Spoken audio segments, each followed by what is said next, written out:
Hello everyone, it's me Elisabeth. Welcome back to another video. Today we're going to be doing something a little bit different.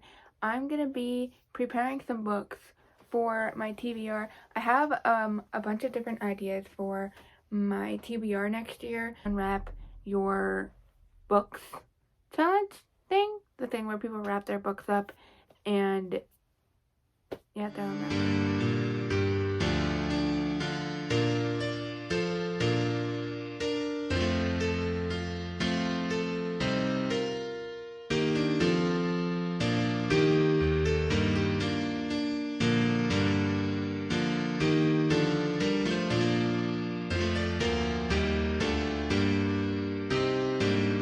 What this video is about. This is wrapping my books, or some of the books on my TBR. Now, I actually got the inspiration from Chantel Reads All Day's video today, because the one she posted, she was actually unwrapping all of the books because she wrapped a whole bunch of books and decided that was a big mistake for her. But for me, I think this is a cool idea. I have an idea of a certain, sort of direction that I'm going to do this with. And also I'm doing way less books. She had 40 some books or something crazy like that. I'm doing maybe 20, probably less, maybe 15. I don't know exactly the number. It might be more than I wanted it to be. I originally was thinking maybe 12 or 13 or just something a smaller number, but I think I went over that. I'm going to show you all the books here. I'm going to show you all the books I picked, and then I'm going to wrap them. But I'm hoping that showing you the books that I picked, in doing that, I can come back to this and look at this and remember what books are wrapped if I need to do that for some reason. If I need to find a specific book or something for some reason, I can always do that. And then I'm going to wrap them, or I'm going to attempt to wrap them. I don't know how much paper I have, so I may have to use newspaper. But we'll see how this goes. Let's get into all the books. Let me go through quick reasonings for the choices of these books. Most of these books I chose because they're not number one on my priority. They're not the highest books that I want to read next. A lot of these books are books that I really want to read. Obviously, they're on my TBR, but they're on the lower end of my TBR. They're I'll read it sometime, but it's not number one priority. And that's why I'm doing this, because every month I want to pick one of these books for part of that month's TBR. And so if I get a book that I'm not dying to read, that's good, because that means I'll finally get to the book. And some of these have been on my TBR for quite a while, so I want this to be a legit thing where I actually get through the lower half of books in my TBR, the ones that I'm not dying to read as much as some of the other ones. I feel like that's just a good idea to get me to pick ones that I wouldn't normally pick right away when I have other ones that I'm more dying to read. First, we have The League of the Scarlet Pimpernel, but Baroness Muska Orksy. That's a mouthful. I've been meaning to read this, I started this so many different times, and I read that this technically isn't even the second book, but it's the book that I own, the next book that I own, so I'm just gonna read it. But it is one of the books in the Scarlet Pimpernel book series. There's lots of books in the series, but I did start reading this, and I don't know why, I just haven't made it through, but I loved The Scarlet Pimpernel so much. It is one of my favorite classics. It's one of my favorite books. I love that book. So I really, really, really need to continue. We have The Clockmaker's Daughter by Kate Morton. I think this is a historical fiction, but also possibly mystery or something. I don't really know exactly, but it's set in 1862. Also, I've heard great things about Kate Morton. My mom loves Kate Morton. She said she wasn't a fan of this book particularly, but she loves Kate Morton, and since I just happened to have this book of the month book, so I figured I would wrap that one up. And then I have The Fifth Season by N.K. Jemisin. This is a pretty popular fantasy book. I hear a lot of people talk about it. I actually thrifted this at a thrift store, and I've had it on my shelf for such a long time, and I still haven't picked it up, and I still want to read it. It's part of the Broken Earth trilogy, and I really want to read it. I just haven't gotten there, and every time I pick a fantasy, this isn't my number one choice. So if I put this in here, and it gets chosen, then I'll have to read it, and I won't have a choice, and then I'll probably like it. I mean, it's a fantasy. It's a pretty popular one, too, and it sounds really interesting. So, yeah. Next, I have The Berry Giant by Kazuo Ishiguro. This one. Yes, it does have the library protective sleeve on this. I protected this one as well. It's actually really interesting because I bought this.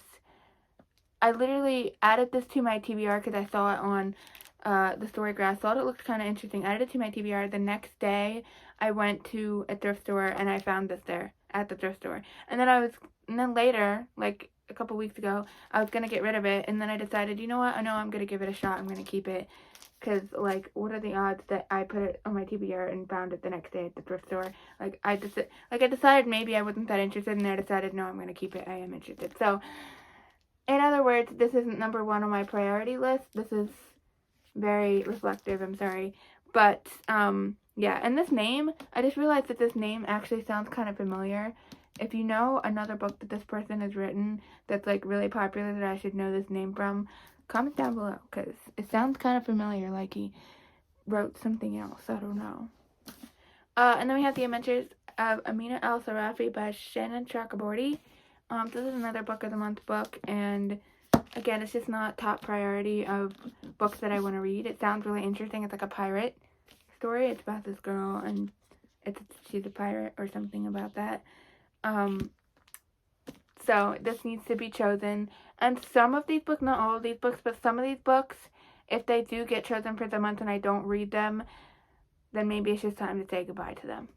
Then we also have The Rage of Dragons by Evan Winter. Again, this is another book, fantasy series, that I've wanted to read for a while now. I've had this on my shelves forever. I also thrifted this one as well. Like, it's one of those, I feel like this one, as well as the Broken Earth trilogy, are both books that I have on my TBR that I want to read, but they're the kind of books that you have on your TBR for, like, a later date. Like, if I hadn't found them at the thrift store, I wouldn't own these books right now. Like, I only own them because I wanted to read them and because I found them at the thrift store. I didn't purposely go out and search for them.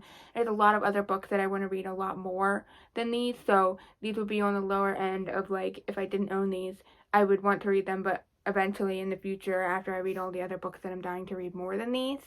And so I only own them because I thrifted them at the thrift store. And so I need to read them. Or possibly get rid of them if I don't read them. We'll see. And then we have The Odyssey by Homer, of course. I still haven't read, like, I've read I don't know if you would call them children's editions, but I've read condensed children's editions. I believe they're just children's editions. I don't know. They weren't the full editions. I've read, like, these condensed children's editions is what I'm going to call it, because I don't really know what they're called, but I read those when I was a kid for school. And I actually loved those at the time, but I've never actually read The Odyssey or Homer, or the Iliad, and I own both of them, so I decided to add one of them to this list because I need to freaking read it already. That's what I say. And then I also added King Arthur, The Man and the Legend of Rio by Mike Ashley. I thrifted this one as well, and if you don't know, I'm obsessed with the King Arthur legend. Anything related to Merlin, King Arthur, everything. If I see a book related to it, I will buy it. If I see a movie or anything like that, I will be immediately interested. My favorite thing of all time is Merlin TV show by BBC.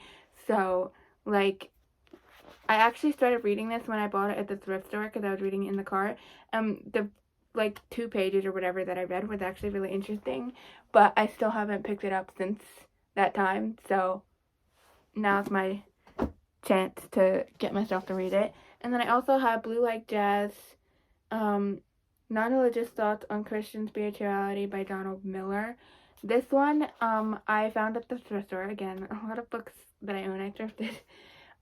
But it's actually, like, really interesting because I've seen the movie version of this book. The movie was created by Steve Taylor, who is one of my favorite musical artists, and he came out with this movie however many years ago. It was, like, probably, I want to say 2014 or 15, or it was a long time ago at this point in life, but he came out with the movie and we watched it and really liked it. We own, like, 2 copies of the movie for some reason, but we own the movie. I've seen it a few times. It's really enjoyable, and when I found this at the thrift store, I was like, hey, I should read the original source material. and this book is about the author, Donald Miller. Next we have Uncancelled, Finding Meaning and Peace in a Culture of Accusation, Shame, and Condemnation by Phil Robertson. I found this one again at a thrift store. What do you know? There are so many books at the thrift store related to one of the Robertsons. Like, there's always the book Happy, Happy, Happy written by him, or another book written by Cy, or something related to one of the people from Duck Dynasty. Like, there's always books like that at the thrift store, interestingly enough. But when I saw this one, I was actually intrigued because I've listened to some of his podcast episodes on Unashamed with Jason Phil Robertson. I think that's what it's called. I've listened to a few of the episodes on there. I should actually listen to more of them because I kind of like that podcast. But, and I've watched some of Duck Dynasty, obviously. But I just thought this one specifically sounded really interesting. And I still haven't picked it up, and it's pretty short, so I figured I would add this to the list. I think Phil Robertson has some good stuff to say, at least when I listened to the few episodes on the podcast, he had good stuff to say. So hopefully this will be interesting. Next, I decided to put Unfinished Tales of Numenor and Middle-earth on here by Tolkien, as did by Christopher Tolkien.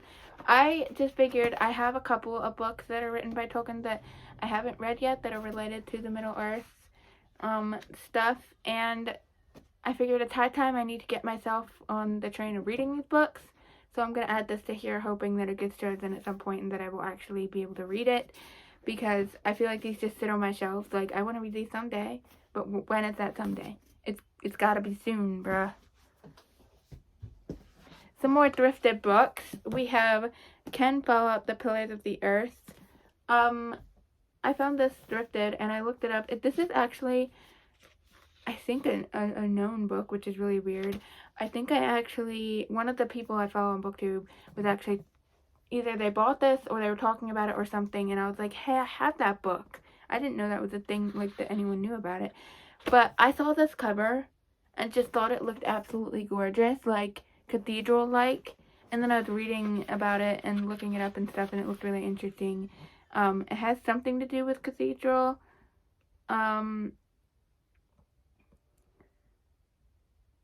So, Pillars of the Earth tells the story of Philip Prior of Kingsbridge, a devout and resourceful monk driven to build the greatest Gothic cathedral the world has known of. Tom the Mason, who becomes his architect, a man divided in his soul of the beautiful elusive lady Aliena, haunted by a secret shame and a struggle good evil that will turn church against state and brother against brother. This just sounded really interesting. It's like about building the cathedral or whatever, and I love cathedrals. So then I have Joan of Arc, A Life Transfigured by Catherine Harrison. I thrifted this one years ago. I've had this on my shelves for so long. I still haven't picked this book up and read it. I think it's been on a few TBRs and hasn't gotten read. It's high time that I read this book. Every time I look at this, I'm just like, I need to read this. And every time, like, I think about, I should probably get rid of this because I've had it so long and I haven't read it, I'm just like, I can't get rid of this, because I've always, for some reason, really liked the story of Joan of Arc. I've always been interested in her story. I've always been interested. There was a book that I used to read as a kid, like a little picture children's type book about Joan of Arc, and I loved reading that book, and I loved learning about Joan of Arc. And here I am with this actual legit book on Joan of Arc, and I still haven't read it. So what's wrong with me? I'm not sure. And then I decided to put Tried by Fire, The Story of Christianity's First 1,000 Years by William J. Bennett on here, because I had this book. I bought it this year, I suppose. And I haven't had it for, like, terribly long or anything, but I figured I should put this on here so that I can actually read it. I need to read more Christian books because I'm slightly failing in that department.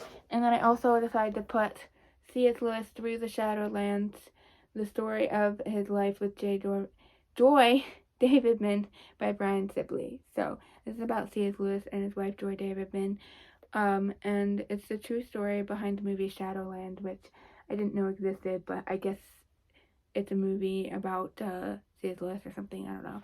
But I found this one thrifted as well. I think I found this one at the bookstore, and it was, a used copy. And I want to put this on here because I have a lot of books that are about C.S. Lewis that I need to read. My next plan of attack is to wrap all of these books, number them, put them back on my TBR windowsill shelf, all wrapped, and then anytime I need to pick one for my TBR, they'll be right there. I'm not gonna put them on my cart because I just don't think that's gonna be a good plan. I don't know if these are all going to fit on my window shelf. I may have to move a few of the books from my window shelf back onto my cart because I took some of these from my cart, so I need to compensate for that, obviously. So let's just wrap these up. Here is my stack of wrapped books, all wrapped in newspaper. So I have a total of 16 books.